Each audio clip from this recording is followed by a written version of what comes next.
আমি আমার সকলের আমি একজন রাজনীতিবিদ হিসেবে আমার অন্যান্য ধর্মের যারা আছে, অন্যান্য গোষ্ঠীর যারা আছে, আমি সকলের এই অধিকারটুকু আমি নিশ্চিত করতে পারবো এবং এই ধর্ম, এই জীবন ব্যবস্থা সেটা নিশ্চিত করে। স্পষ্ট একটি বিষয় হচ্ছে, মানে আমার জায়গা থেকে এটা বিশ্বাস যে এই যে নীতি নৈতিকতার জায়গাটুকু, এই মূল্যবোধের যে জায়গাটুকু, আমাদের না এই যে পুরো প্রত্যেকটা সেক্টরে দুর্নীতি থেকে শুরু করে অন্যায় অপকর্ম এগুলো ছড়িয়ে পড়েছে, আপনি এগুলোকে নির্দিষ্ট কোনো রুলস রেগুলেশন দিয়ে মানুষের এই মূল্যবোধকে জাগিয়ে তুলতে পারবেন না। কারণ এগুলো কোনো একটা নির্দিষ্ট এই যে জিনিসগুলো এগুলো আপেক্ষিক। আপনি বিভিন্ন প্যারামিটার সেট করলেন, সাইকোলজিক্যাল বিভিন্ন ধরনের তাদেরকে জ্ঞান দিলেন, প্রত্যেকটাই আপেক্ষিক। নির্দিষ্ট একটা জায়গায় সেটা অনেক বড় একটা ভ্যালু ক্রিয়েট করে, আরেকটা জায়গায় করে না। কিন্তু আমি আমার জায়গা থেকে যে জিনিসটা বিশ্বাস করি, আমার প্রত্যেক ধর্মে যারা আছে তাদেরকে যদি এই ধর্মীয় যে মূল্যবোধ, ধর্মীয় কোনো ধর্ম এক ধর্ম আরেক ধর্মকে ছোট করতে শেখায় না। কোনো ধর্মের এই মেসেজ নাই যে এক ধর্ম আরেক ধর্মের মানুষের অধিকারকে কেড়ে নিতে বলে কিংবা অধিকারকে ক্ষুণ্ণ করে। তাহলে আমার ডিটেলসে ডেপথে যেতে হবে না। আমার যদি কোর জিনিসটুকুর আইডিয়া থাকে, আমি আমার জায়গা থেকে বরং এটা মনে করি, আমার যদি এই যে ধর্মীয় নীতি নৈতিকতাটুকু থাকে প্রত্যেকের জায়গা থেকে, ওটা বরং তাকে আরও সঠিক পথে থাকতে বেশি উদ্বুদ্ধ করে। কারণ ধর্মের জায়গাটা আপেক্ষিক না, ধর্ম একটা কনক্রিট। আপনি মুসলিম, আপনাকে ওই কোরআন, পবিত্র কোরআন বিশ্বাস করতে হবে। আপনি মুসলিম, আপনাকে সহিহ হাদিসগুলো বিশ্বাস করতে হবে, এটা কনক্রিট।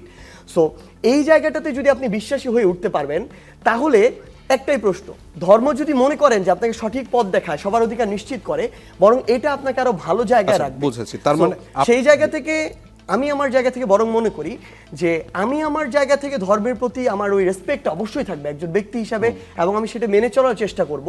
কিন্তু কখনো আবার এটাও হবে না যে আমি ধর্ম আর রাষ্ট্রকে গুলিয়ে ফেলবো। মানে এটা আপনার কোনো পপুলার স্ট্যান্ড নয় না, আপনার ধর্মীয় বিশ্বাস। দেখুন, মানে আমাদের প্রত্যেকের এই ধর্মীয় বিশ্বাসটা, মানে যারা এটা, মানে আমি যেটুকু বিশ্বাস করি আমি সেটুকু ধরেন সামনে নিয়ে আসি, না নিয়ে এসে বিভিন্ন ব্যাকডোর খেলার চেয়ে যেটুকু সত্যি সেটুকু স্বীকার করাটা আমি মনে করি আরো বেটার।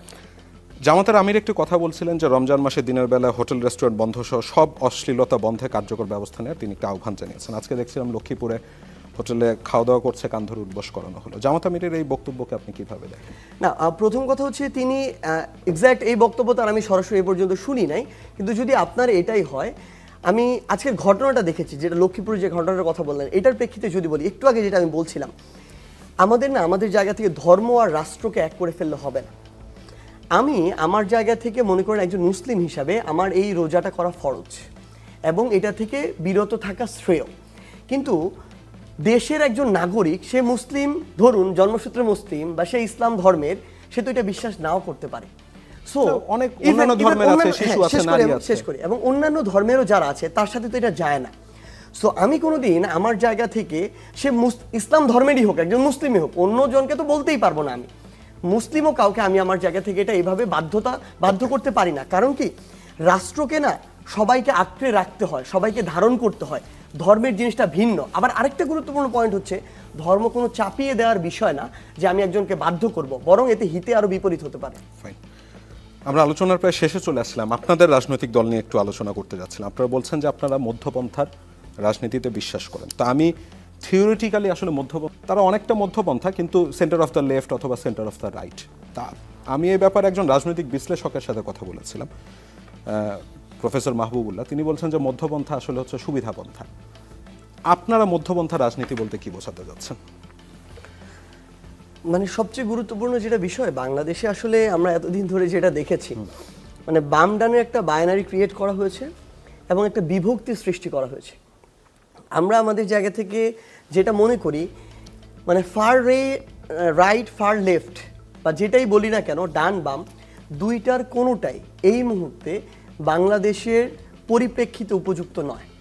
এটা সিচুয়েশনের ডিমান্ডও না, সময়ের ডিমান্ডও না, জেনারেশনেরও ডিমান্ড। মানে ওয়ার্ল্ডে কি এমন কোন আছে বৌদ্ধপন্থার রাজনৈতিক দল? না, মানে খুব স্বাভাবিকভাবে না। দেখুন, একটা জিনিস কি, মানে আমাদের জায়গা থেকে, মানে উনি যে কথাটি বলেছেন যে মধ্যম পন্থার কথাটা, পৃথিবীতে একদম কোনো কিছু এক্স্যাক্ট একটা জায়গায় লোকেট করা পসিবল না। আচ্ছা, কিন্তু চেষ্টা ওইটা হওয়া উচিত।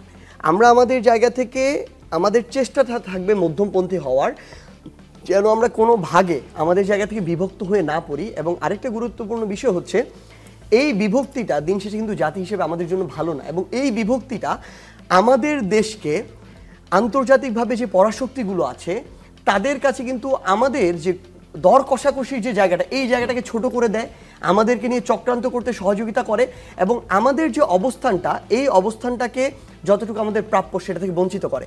সো সামগ্রিকভাবে আমাদের জায়গার যে চিন্তাটা, যে আমরা ডান এবং বাম এই দুইটা জায়গায় না গিয়ে আমরা এর মাঝামাঝি একটা জায়গায় যাব, যেটা আসলে দিন শেষে বাংলাদেশ পন্থা নিয়ে কথা বলবে, জনগণের পন্থা নিয়ে কথা বলবে। যে কোনো পরাশক্তি, শুধু ভারত না, আসলে যে কোনো পরাশক্তি যদি কখনো বাংলাদেশের স্বার্থের উপরে আগ্রাসন চালাতে চায়, সেই আগ্রাসনের বিরুদ্ধে গিয়ে কথা বলবে। এবং আরেকটা গুরুত্বপূর্ণ বিষয় যেটা আপনি বললেন, এই বাংলাদেশে আমরা আমাদের জায়গা থেকে যেটা একদম মনে করি এবং বিশ্বাস করি, যে নির্দিষ্ট একটা ধর্মকেন্দ্রিক বা উগ্র সাম্প্রদায়িক যে একটা রাজনীতি, দেখেন উগ্র সাম্প্রদায়িক মানে পৃথিবীর ওয়েস্টে দেখানো হয় ইসলামকে, আপনি যদি দেখেন ভারতে দেখানো ইসলামকে, আবার বাংলাদেশে উগ্র সাম্প্রদায়িক মাঝে মাঝে দেখানো হয় ওই হিন্দুদের কিছু কিছু অংশকে। সাপোজ আমরা আমাদের জায়গা থেকে মনে করি উগ্র সাম্প্রদায়িক এই সম্প্রদায় বা এই ধর্ম প্রত্যেকটাই হতে পারে। আমার ধরেন বাংলাদেশে অ্যারাউন্ড 90% মুসলিম, এর মধ্যেও 5% উগ্র সাম্প্রদায়িক হতে পারে। আবার ধরুন আমার 8% হিন্দু, এর মধ্যেও 2% উগ্র সাম্প্রদায়িক হতে পারে।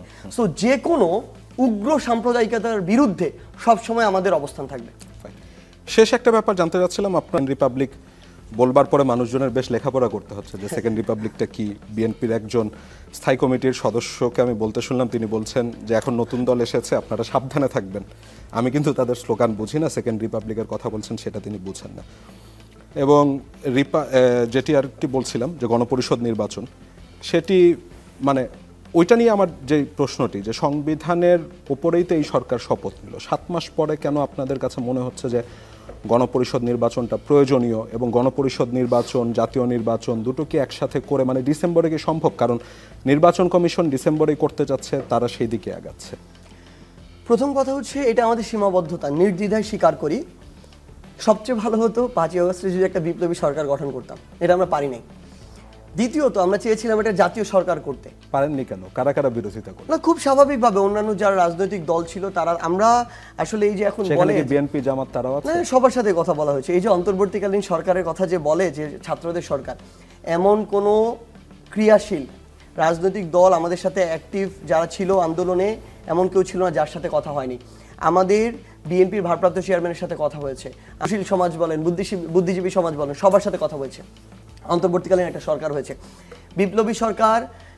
আমরা আমাদের জায়গা থেকে আসলে মানে ব্যাপারটা হয়তো অনেকটা এরকম ছিল, মানে যার আসলে ভিতটা নরম সে তার ভয়টা বেশি। এই জন্য 3 তারিখে এক দফা হওয়ার পরে কোনো ফাইট দেওয়ার সাহস না করে খুনি হাসিনা পালিয়ে গিয়েছে। এই অভ্যুত্থানটা হয়তো আমরা ভেবেছিলাম আর 7 দিন 10 দিন পরে হবে। 7 দিন 10 দিন যদি পরে হতো, অফিস থেকে অনেকে বের হয়ে আসতো, আমলাতন্ত্র আইন শৃঙ্খলা রক্ষাকারী বাহিনী থেকে অনেকে বের হয়ে আসতো কেন? তারা এইভাবে নির্বিচারে আর গুলি চালাতো না। তখন আমরা আলাদা করতে পারতাম যে এরা আমার গণ অভ্যুত্থানের শক্তি, এদেরকে দিয়ে আমার এখন দেশটাকে চালিয়ে নিতে হবে, এরা আমার বিপ্লবী ফোর্স। কিন্তু ওই মুহূর্তে এটা হঠাৎ 1-2 দিনে ঘটে যাওয়ার কারণে তো ডিফিকাল্ট মনে হচ্ছে। হ্যাঁ, এবং সেকেন্ড হচ্ছে আমরা জাতীয় সরকার করতে চেয়েছিলাম, কিন্তু এই জাতীয় সরকারটা হয়নি। আমি জানি না কারো ক্ষেত্রে এই চিন্তা ছিল কিনা, যেহেতু আমরা দ্বিমত পেয়েছি যে জাতীয় সরকার করলে কিন্তু এটা বেশি সাস্টেইনেবল হতো, এখানে সফলতা ব্যর্থতা সবকিছু দায়ভার সবাইকে নিতে হতো। তো সামগ্রিকভাবে যদি এটা জাতীয় সরকার হতো হয়তো আরেকটু লেন্দি হতো, নির্বাচনটা হয়তো সাস্টেইনেবল যদি হতো, এই সরকারটা আরও কিছুদিন পরে হতো, আরও বেশি সংস্কার হতো, সেটা হয়নি। অন্তর্বর্তীকালীন সরকার হলো।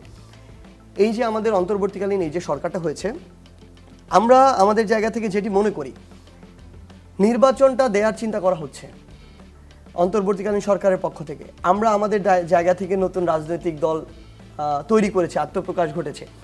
আমরা সেকেন্ড রিপাবলিকের কথা বলছি, গণপরিষদের কথা বলছি। দেখেন একদম স্পষ্ট করে বলি, 71 পরবর্তী সময় আমাদের যে সংবিধান হয়েছে, এই সংবিধান নির্দ্বিধায় যে কেউ স্বীকার করবে এটা আওয়ামী লীগেরই সংবিধান। এটা কিন্তু দেশ হিসেবে বাংলাদেশের সংবিধান হয়নি, তখন একচ্ছত্রই আওয়ামী লীগ ছিল, দল হিসেবে একটাই। তাদের দ্বারা মানে দলের সংবিধান হয়ে উঠেছিল, যতটা না দেশকে রিপ্রেজেন্ট করে ততটা দলকে, এবং তখন দল হিসেবে আওয়ামী লীগের উপরে ভারতের একটা বড় প্রভাব ছিল।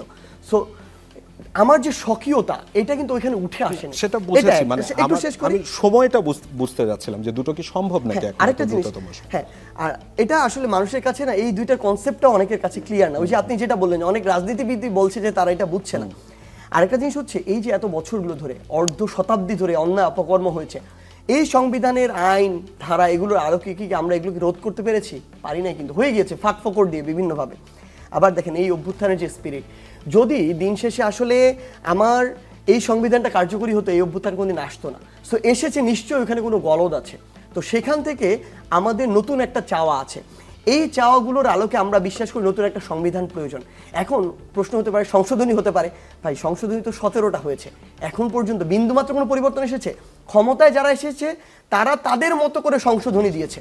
তো সেই জায়গা থেকে আমরা মনে করি যে গণপরিষদ আসলে দেখেন, ইলেকশনটাই আমার গণপরিষদ হবে, ইলেকশনের মাধ্যমে যারা নির্বাচিত হবে তারাই যদি আমাদের শেষ করতে হবে একই সাথে নতুন একটা সংবিধান রচনার কাজটা করবে, পাশাপাশি একজন গণপরিষদের সদস্য হিসাবে।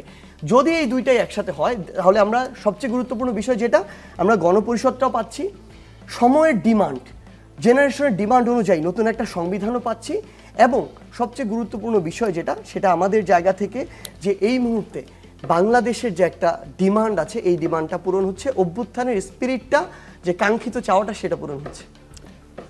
সার্জিস, আপনাকে অসংখ্য ধন্যবাদ আমাদেরকে এতক্ষণ সময় দেওয়ার জন্য। আরও কিছুক্ষণ আপনার সাথে কথা বলতে পারলে ভালো লাগতো, তবে আমার প্রডিউসার এবং আপনার মাধ্যমে পুরো বাংলাদেশের মানুষকে জাস্ট একটা মেসেজ, সেটা হচ্ছে দিন শেষে আমরা যেন ছোটোখাটো ব্যক্তি স্বার্থ, গোষ্ঠী স্বার্থ, দলীয় স্বার্থ এগুলোর বাইরে অন্তত এখন এত রক্তের পরে